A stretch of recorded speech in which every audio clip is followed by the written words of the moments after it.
Saudações de paz, meus queridos irmãos. Diante de nós está a palavra do Senhor. Todos aqui são bem-vindos. Todos são convidados. Todos podem participar da maravilhosa palavra do Senhor, que dentre tantas utilidades nos edifica, nos fortifica, nos confronta, nos melhora, nos faz crescer, desenvolver a nossa vida em todos os aspectos, como uma grande árvore que vai jogando suas galhas em diversos sentidos, em diversas direções, onde as suas folhas crescem para cima e as suas raízes crescem para baixo, e o seu caule vai ficando também cada vez mais vertical. Então a palavra de Deus nos dá em todos os sentidos o crescimento. Uma árvore regada, plantada junto a ribeiros de água, cujas folhas não caem, e tudo quanto fizer prosperará. Bem-aventurado aquele. Vamos do Salmo 1. E muito bom, meus irmãos, saber que é maravilhoso compartilhar dessa palavra, que só tem coisa boa para nós. E o proveito que devemos tirar dessa palavra, um pouco dele pode ser dado agora, através da reflexão, da mensagem que vamos estar trazendo, pelo auxílio do Espírito Santo. Vamos orar pedindo para que Ele nos oriente, tanto a mim que estarei falando, quanto a todos que estarão ouvindo nesse momento. Em nome de Jesus, eu te convido a orar comigo. Pai bendito Deus, muito obrigado, meu Pai. Maravilhoso Senhor, a Tua mão forte e poderosa está aqui, está conosco, nos sustentando. Ó Senhor, o Deus da glória e de todo poder, nós queremos ser participantes cada vez mais assíduos, íntegros e seguros dessa grande graça, glória e todas as benevolências que o Senhor tem derramado sobre nós. Ó meu Deus, em nome de Jesus, abençoa nossas casas, nossas famílias e a nossa igreja, Pai, a nossa cidade e tudo o que temos vivido, tudo que temos também presenciado e tido notícia, que nos traga também lições para o nosso aperfeiçoamento, para o aperfeiçoamento dos santos. Nos conduz, Pai, pelo Teu Espírito Santo agora, em nome de Jesus. Amém. O nosso texto aqui hoje está em Marcos, no capítulo de número 2, dos versículos de 13 a 17. Você já pode fazer essa leitura comigo, Marcos capítulo 2, versículos de 13 a 17. Acompanhe-me. A palavra do Senhor vem a dizer assim: Jesus tornou a sair para o mar, e toda a multidão ia ter com ele, e ele os ensinava. E passando, viu a Levi, filho de Alfeu, assentado na coleteria, e disse-lhe: segue-me. E ele, levantando-se, o seguiu. Enquanto Jesus estava jantando na casa de Levi, muitos cobradores de impostos e pecadores estavam assentados à mesa com Jesus e seus discípulos, pois eram muitos os que tinham seguido. Quando os escribas que eram fariseus viram-no comer com os cobradores de impostos e pecadores, disseram aos seus discípulos: por que come e bebe ele com os cobradores de impostos e pecadores? Tendo Jesus ouvido isso, disse-lhes: os sãos não necessitam de médico, mas sim os doentes. Eu não vim chamar os justos, mas sim pecadores. Aqui temos uma forma indireta de comunicação dos fariseus para com o Mestre Jesus. Jesus tinha uma audição muito boa. Uma audição tão boa que conseguia ouvir até os pensamentos daqueles que não estavam falando. A audição espiritual. Em algumas vezes eu consegui de longe ouvir algo que uma ou duas pessoas estavam conversando. Ainda na minha juventude, com os meus sentidos muito mais apurados, visão, audição principalmente, a gente via melhor escutava melhor, e Jesus Cristo estava aqui num ambiente desaprovado por aqueles que naturalmente não lhe aprovavam. Jesus, ele formou ali a sua equipe, e foi a equipe mais importante já reunida quando ele foi em busca dos discípulos. E quando ele chamou Levi, chamou dentro de uma situação fora do comum. Ele escolheu Levi demonstrando um princípio muito importante, que era da diversidade da sua equipe, das pessoas que estavam com ele. Jesus Cristo, ele trabalhou na vida de cada homem que estava próximo dele. Ele dava a instrução, como o próprio texto aqui nos fala, que ele estava ensinando. Quando Levi passou, Jesus Cristo estava... quando Jesus passou, Levi estava ali sentado na coletoria. Ele estava passando e disse a Levi: segue-me.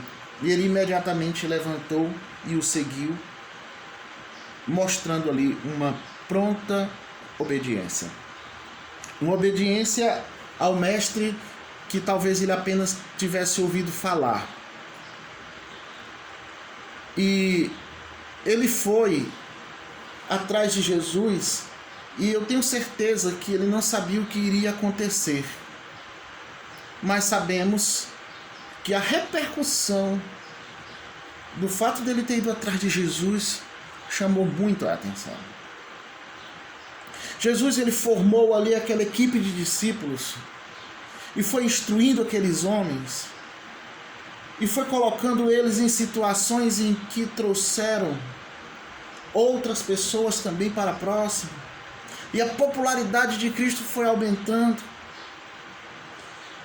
e as condições para que Jesus ensinasse foram ficando cada vez mais amplas, porque é isso que ele estava fazendo, ele estava ensinando. E dentro do seu ensino, nós vimos que ele alcançava também aqueles que eram pecadores. Que dentro do seu ensino, notava-se que não era um ensino exclusivo. Era um ensino universal, era um ensino que abrangia todo tipo de pessoa. E estes lhe devolviam hospitalidade. Todos, ou quase todos, ou a grande maioria, queria receber Jesus. Todos queriam recebê-lo. E a intolerância que houve em um seguinte aspecto dele estar sentado com pecadores, o fez dar uma das respostas, como outras tantas maravilhosas, em que ele fala aqui no versículo 17: os sãos não precisam de médico, mas sim os doentes. Eu não vim chamar os justos, e sim pecadores. Jesus estava falando aqui de uma doença espiritual chamada pecado. Por isso que ele disse que os médicos, que os sãos não precisam de médico. E mais abaixo ele fala que a doença que o homem precisa ser principalmente curado é a doença espiritual. Porque ele literalmente ele diz aqui que ele não veio chamar os justos, mas sim os doentes do pecado, ou seja, pecadores. Jesus Cristo, ele recrutou um estranho quando chamou Levi. Sim, era um estranho. Eu posso dizer que ele era um estranho, porque era improvável que um coletor de impostos viesse a fazer parte da equipe de Jesus. Era improvável que um homem como Levi pudesse ser chamado por Jesus. Mas lembremos que Jesus, ele começou chamando homens galileus. Ele iniciou chamando pessoas que eram ali de uma mesma região, todos com formação judaica. E como Jesus poderia acrescentar a seu grupo um cobrador de impostos? A gente olha para essa situação tão diferente e olha o quanto um publicano era odiado pelo seu aspecto de ele ser como um traidor da nação. E o versículo 16 nos dá essa ideia, quando vem nos dizendo: quando os escribas que eram fariseus viram-no comer com cobradores de impostos e pecadores, disseram aos seus discípulos: por que come e bebe ele com os cobradores de impostos e pecadores? Seria uma atitude de coragem?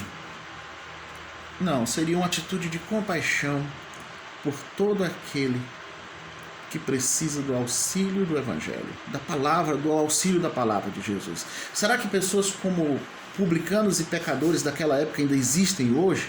Será que ainda existe hoje pessoas que precisam ser chamadas para o Evangelho, independente da sua condição atual, de serem aceitos ou não, ou bem vistos pela sociedade? As respostas de Jesus, elas são maravilhosas e elas podem ser aplicadas ainda hoje, porque ele desceu para chamar um pecador. O versículo 17 diz: Jesus, porém, ouvindo isso, disse-lhes: não necessitam de médicos sãos, mas sim os enfermos. Eu não vim chamar justos, mas pecadores. Eu fico aqui imaginando qual a ênfase que Jesus falou na hora que mencionou essas palavras. Ele falou com calma? Ele falou enfatizando de uma maneira mais forte? Não sabemos, porém, podemos dizer que essa é uma missão da igreja: chamar justos e pecadores. Assim como Jesus chamou os galileus e não galileus, todos poderiam ser seus discípulos, e esse chamado é todas as pessoas, independente da sua condição atual. Lá em Atos capítulo 1, no versículo 8, essa missão ela fica muito evidente quando diz: mas recebereis poder quando o Espírito Santo descer sobre vós, e sereis minhas testemunhas, tanto em Jerusalém, como em toda a Judéia, Samaria, até os confins da terra. Os confins da terra não quer dizer todos os povos da terra, todos os tipos de pessoas. E foi por essa missão dada por Jesus, a missão dada por Jesus, que a igreja se espalhou por toda parte e chegou até nós. A questão é: será que nós faremos o mesmo papel de continuar expandindo o Evangelho que se expandiu até nós? Fique imaginando esse tempo que nós temos vivido. Será que aplicaremos os conceitos bíblicos de evangelização às pessoas da mesma maneira como tínhamos a oportunidade de mencionar no passado? Será que a pandemia vai influenciar de alguma maneira positiva ou negativa a forma de se anunciar o Evangelho? Mas assim, seja como for, o que Jesus nos deixou para fazer precisa continuar sendo feito. Um aspecto também importante é que Jesus ele escolheu pessoas diferentes para o mesmo grupo. E as coisas poderiam ficar muito complicadas, porque ele chamou também Simão, o Zelote. Politicamente, Simão, o Zelote, era o oposto de Levi. Eram totalmente separados no quesito ideológico, político.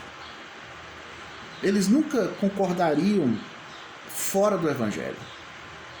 Preste atenção no que eu estou falando. Eles nunca concordariam fora do Evangelho. Mas dentro do Evangelho, eles conseguiriam conviver. Esse é um dos grandes milagres que o Evangelho faz na vida de comunidade. É que pessoas que têm ideologias políticas diferentes, ideológicas diferentes, consigam se respeitar e viverem. E como nós temos pecado nesse aspecto, será que esse texto também não nos ensina que um cobrador de impostos poderia fazer parte da mesma equipe de um separatista, de alguém que queria ver a independência da nação através de uma rebelião? Eram dois pensamentos diferentes.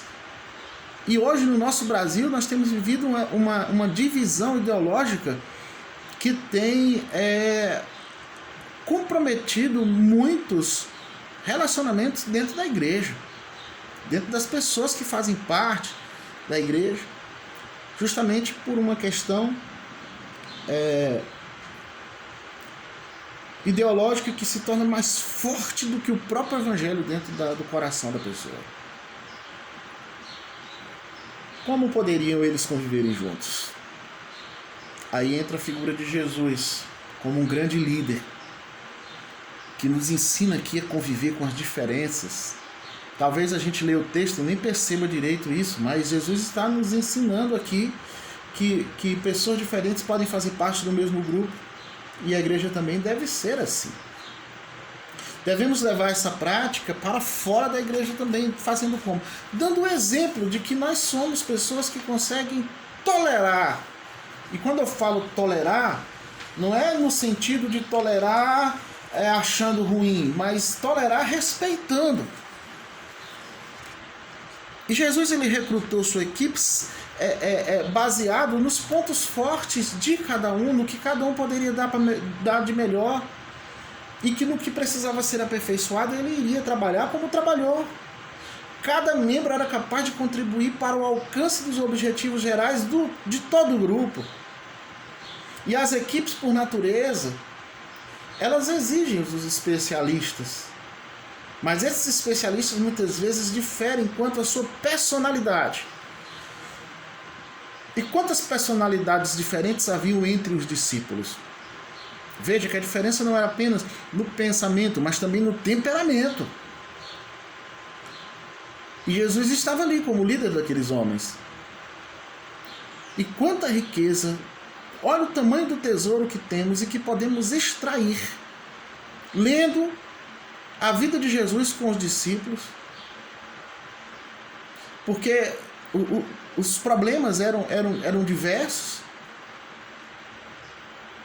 porque as expectativas eram diferentes, as perspectivas eram diferentes. E o que foi que Jesus fez? Uniu a todos em uma só esperança, uniu a todos em uma só expectativa, uniu a todos em um só propósito. Porque é isso que o Evangelho faz em nós quando nós chegamos a Ele. Nós, igreja, somos um grupo de pessoas com personalidades diferentes, temperamentos diferentes, ideias diferentes, um monte de coisas diferentes juntos no mesmo lugar. E só a maturidade cristã, baseada no Evangelho, que nos dá a forma correta, plena de viver e conviver e respeitar e ser e ter uma vida com Deus e com as pessoas dentro ou fora da igreja. Essa é uma mensagem muito forte que está aqui dentro desse texto, meus irmãos. Olhe para os discípulos e vejam como e quanto eles eram diferentes.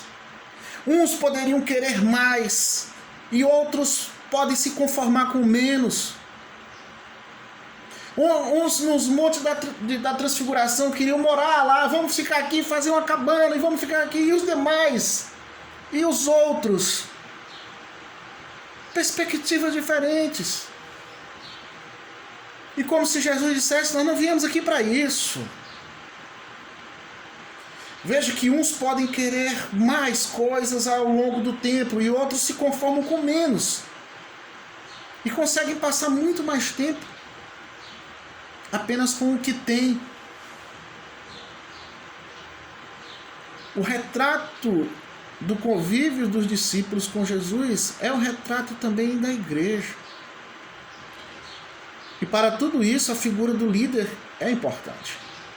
Se Jesus foi líder e é líder, mas enquanto vivendo aqui nessa terra deu a sua demonstração prática, ele também deixou a missão de liderarmos e sermos liderados. O líder, ele conhece o grupo, ou pelo menos deve procurar conhecer o grupo e ver quais são as potencialidades de cada um, e não apenas de um só indivíduo. E é muito difícil comandar uma equipe com pessoas tão diversificadas. O que o Evangelho nos mostra aqui é que Jesus conseguiu. E mesmo assim, um deles o traiu.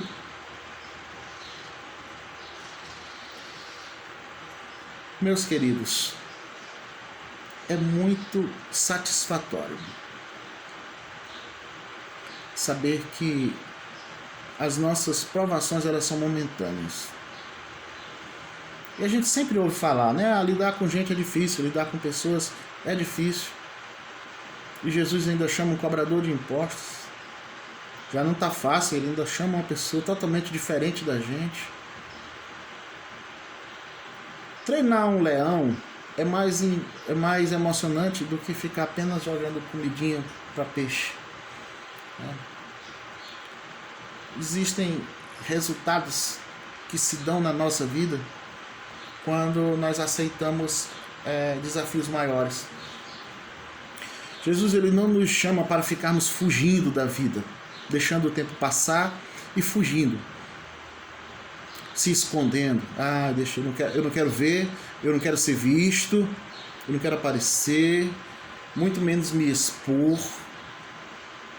Prefiro fugir. E Levi ele não fugiu. Ele foi visto, foi chamado e atendeu o convite. Jesus continua chamando, continua convidando. Jesus continua trabalhando na vida das pessoas, principalmente daqueles que já o seguem há algum tempo. Quantas coisas não tiveram que acontecer com Pedro, até o ponto dele conseguir mudar e melhorar o seu temperamento. Quantas vezes ele não foi confrontado com a verdade, a ponto de se estabelecer de uma maneira diferente do que lhe era natural. E esse é o grande milagre do Evangelho. Nos dá uma nova naturalidade, uma nova forma de ser e de viver. Mudar e crescer dentro do Evangelho. Esse é o convite de Jesus para nós. Amém? Grande obra o Senhor tem para fazer por nosso meio. Que assim sejamos ouvidores, aprendizes e aqueles que atendem o convite do Mestre em nome de Jesus. Vamos orar. Pai bendito Deus, muito obrigado pela Tua palavra, muito obrigado pelo Teu amor que se manifesta, Pai, principalmente diante das nossas fraquezas. Nos consola e nos conforta, e quando necessário também nos confronta, Senhor, e que a nossa confiança em Ti nunca desfaleça, que sejamos homens e pessoas de fé que se levantam como Levi, muitas vezes deixando tudo para trás, confiantes naquilo que o Senhor tem para nós, mesmo com as críticas dos fariseus, mesmo, Pai, com o olhar atravessado daqueles que não entendem o nosso chamado, que perseveremos, meu Deus, na Tua voz e não na voz do mundo, em nome de Jesus Cristo. Amém. Fiquemos todos em paz, agraciados pelo nosso Deus Todo-Poderoso, em nome de Jesus. Amém.